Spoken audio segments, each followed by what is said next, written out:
motherfucking relay. We're covering today's top boxing news. Jaron Ennis versus Stanionis. Let's talk about the fight where the prediction stuck.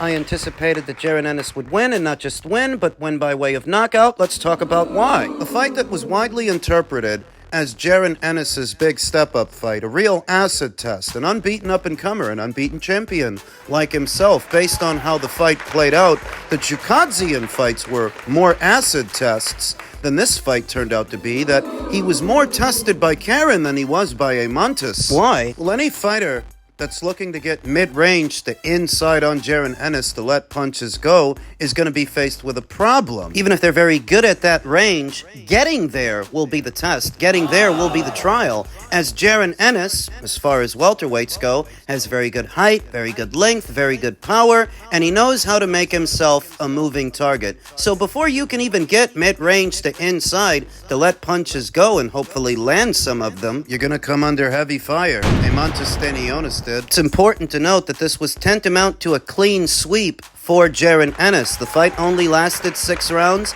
and Jaron Ennis won all 6 rounds, on top of finishing strong and forcing Stanionis to retire in his corner after 6 rounds. And what was a losing battle? A losing effort. We saw Jaron Ennis regularly use the jab to manage the distance and mitigate the exchanges while simultaneously going to Stanionis' body whenever he could. He landed quite a few body shots, meaty ones, all while staying a moving target. As Stanionis barreled forward, trying to catch and shoot out of the high guard, but not having the height or the length, the quickness to do it effectively. Every so often, he'd get in with a halfway decent jab off the counter, halfway decent left hook off the counter, maybe some right hands here and there, but not enough to put a dent in Jaron Ennis. It was very obvious very early that Boots' punches are having more of an effect on Stanionis than the other way around. For Stanionis, it was a losing effort, trying to close the distance and open up Jaron Ennis, coming under heavy fire the whole time he's trying. He was unraveling, and he was unraveling very quickly. A testament to Boots' power in the welterweight division, because here you have Stanionis, who is an otherwise durable fighter, a tough fighter, taking on a lot of damage. Boots busted his nose up, scraped his eyes all up, unloaded a hellacious series of uppercuts after backing Stanionis into the ropes, overwhelming him, ultimately sending him down to the canvas. It was impressive. But I said it ahead of the fight. The edge and power is definitely going to go to Jaron Ennis because they share a common opponent in Thomas Dulorme. And where Thomas Dulorme was able to take Stanionis' power for the full course without getting stopped, he didn't make it out of the first round with Boots. Power had to go to Boots, and he had a lot more of it than Stanionis. Don't confuse that with a triangle theory, because what we're gauging is power. If Dulorme was able to take Stanionis' best punches and go the distance, but he couldn't make it out of the first round with Boots, that makes it very obvious who the bigger puncher is. It was Boots, and that's what you saw. And the styles of the fighters, styles making fights. Stanionis is a good mid-range to inside fighter, but he's a bit flat-footed, doesn't show the most dynamic movement or speed. He's limited in his approach. Somewhat of a pressure guy, you could say, because his whole thing is bearing down on his opponents and crowding them in the pocket, where Boots is a textbook boxer-puncher. He can box when he needs to, punch when he needs to. If you are familiar with the styles, which I've often talked about here on the channel, boxer punchers are a pressure guy's kryptonite because they can mitigate the exchanges, whereas the pressure guy only has one way of fighting a fight. A boxer puncher can alternate. It's all in the name. Boxer puncher. They can box when they need to and punch when they need to. That's what Boots did yesterday. Fantastic showing. I think it was important that he not just win the fight, but stop the guy. To validate the vote of confidence that he's been given for the last 2 or 3 years now, to live up to the hype, it was important that he not just win, but win in dominant fashion. And he very much did that, because like I said, the fight only lasted 6 rounds, and I scored every one of those rounds to Jaron Ennis. Definitely a dominant showing. The cherry on top was Stanionis making the decision to not come out after 6 rounds. Essentially, he was beaten into submission. Just one less belt on the PBC side of things. What I consider good news, all this past fight week, there was speculation that this would be the final fight of Boots' existing Matchroom deal, and that beyond that, he might go to the PBC. I don't know how true it is that this was the final fight of his Matchroom deal. But on the premise that it was, I don't see why he would then go to the PBC thereafter. For what? For Mario Barrios? You didn't have to go over there for Stanionis, so why would you have to go over there for Barrios? And of all the major promotional outfits that have a prized stallion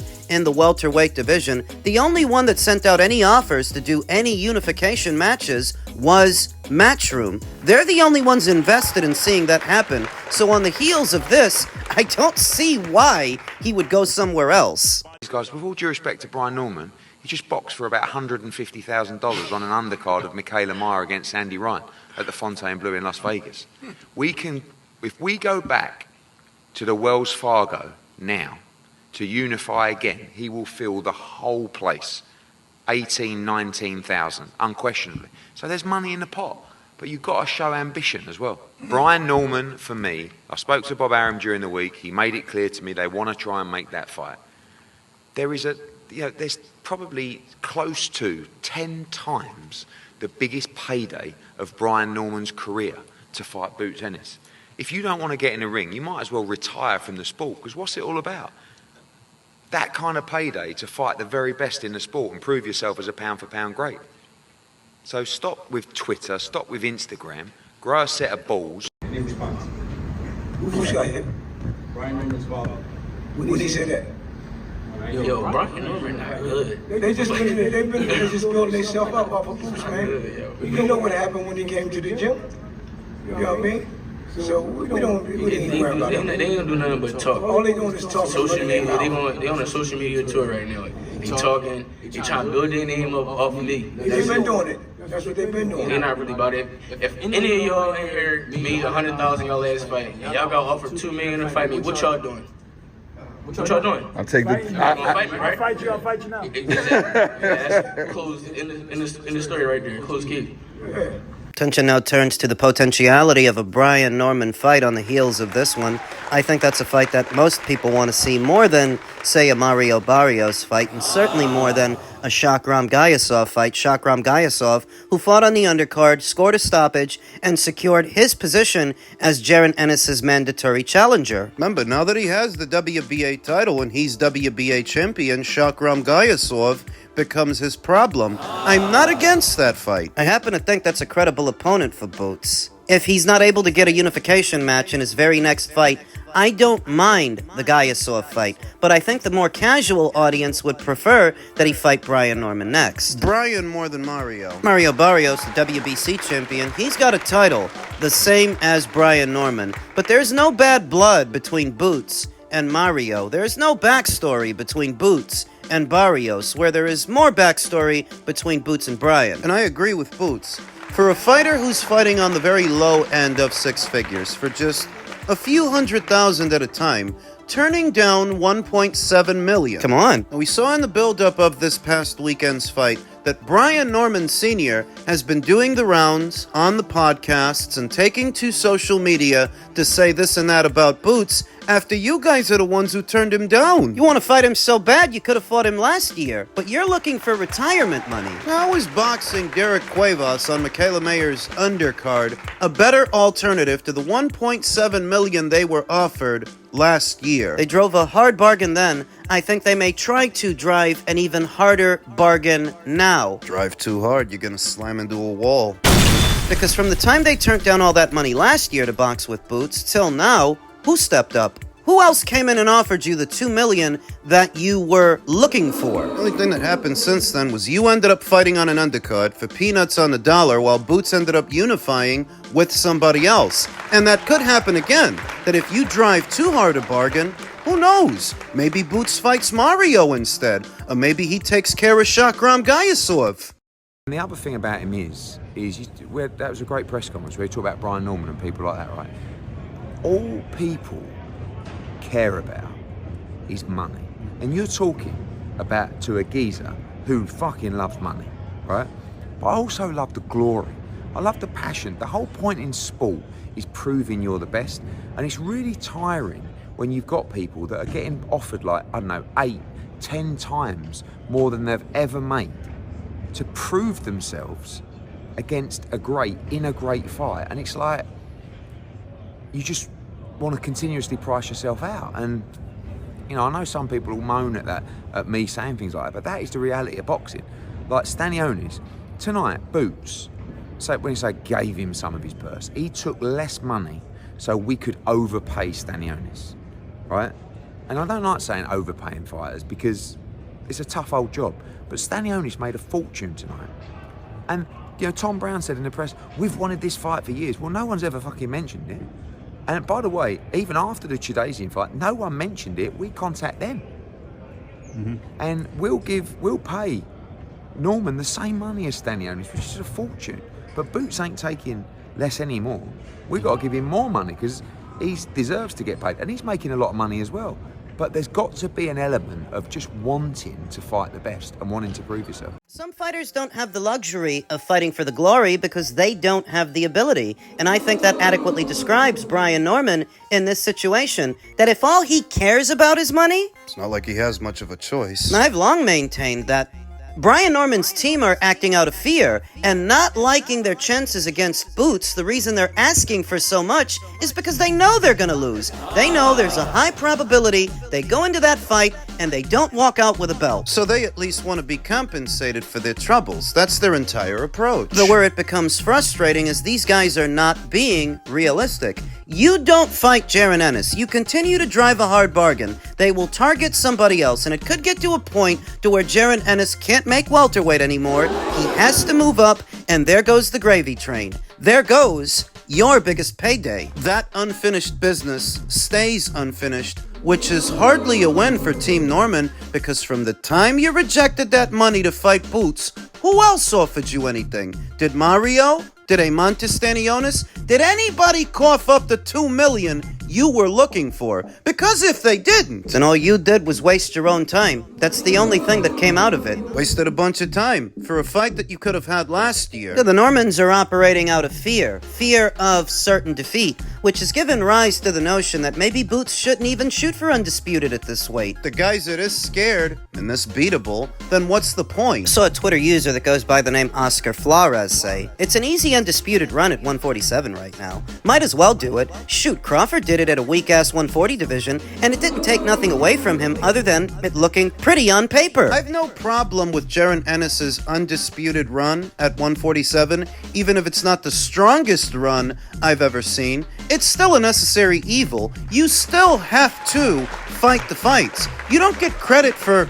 imagination station fights. People imagining that you would have beat Mario or you would have beat Brian. We have to see it. At the end of your career, when it's all said and done, you don't get inducted into Boxing Hall of Fame for what people think you would have done. You have to do it. It's tantamount to saying that, well, because I think this guy beats that guy, they shouldn't even fight. Nah, you gotta fight the fights. To get the credit, to get the accolades, you have to fight the fights, you have to win. And I would give Jaron Ennis credit if he unified today's welterweight division, even if it's not the strongest. Still deserves credit for it. Brian Norman fight is still an intriguing fight to me because Boots has got his pros, but he's also got his cons. He's also got his drawbacks, and one of them is he fights with the lead hand low. Like a lot of slicksters, he does this because he thinks he's fast enough to get away with it. He's not. In those exchanges, on more than one occasion, we saw Stanionis get in with counter left hooks and a few straight right hands.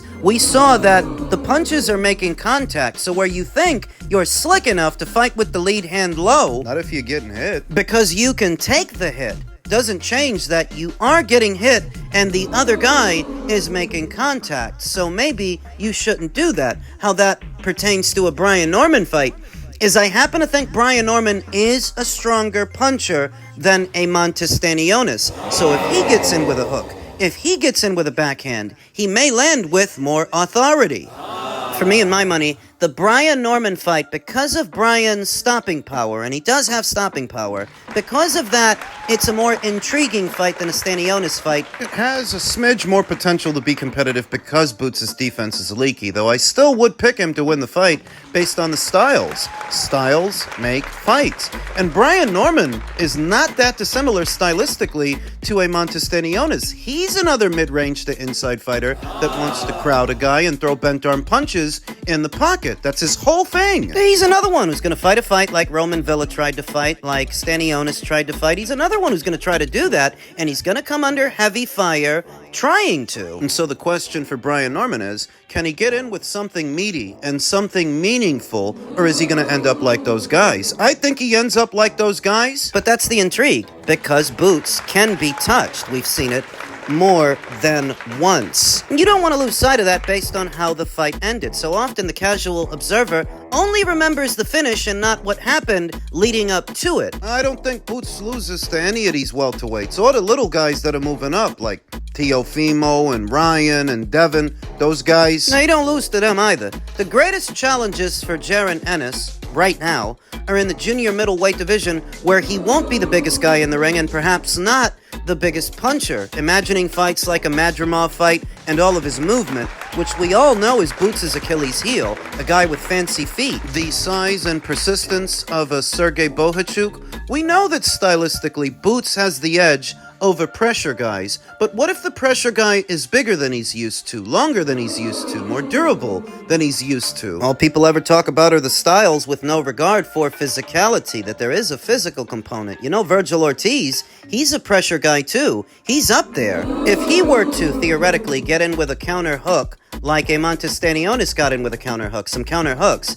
how well would Boots take those punches? You have to wonder. So this is where the sentiment comes from, that so many people would like for Boots to abandon ship at 147, just go to 154, because the challenges are bigger, more intriguing. I understand that. But I also understand that if you can go undisputed at 147 before you leave, you might as well try. And if you don't, you don't. But you should try. There's nothing wrong with that. And what is all the rage in this postmodern era, fighters that go on undisputed runs, I think it's a necessary evil to consolidate the titles, to establish a dominant force at a given weight. We shouldn't have to imagine what would happen if two champions at the same weight fought. We should get to see it. That should be the standard. Across all of these weight classes with more than one reigning champion. That should be the standard. The status quo that all of them have to live up to.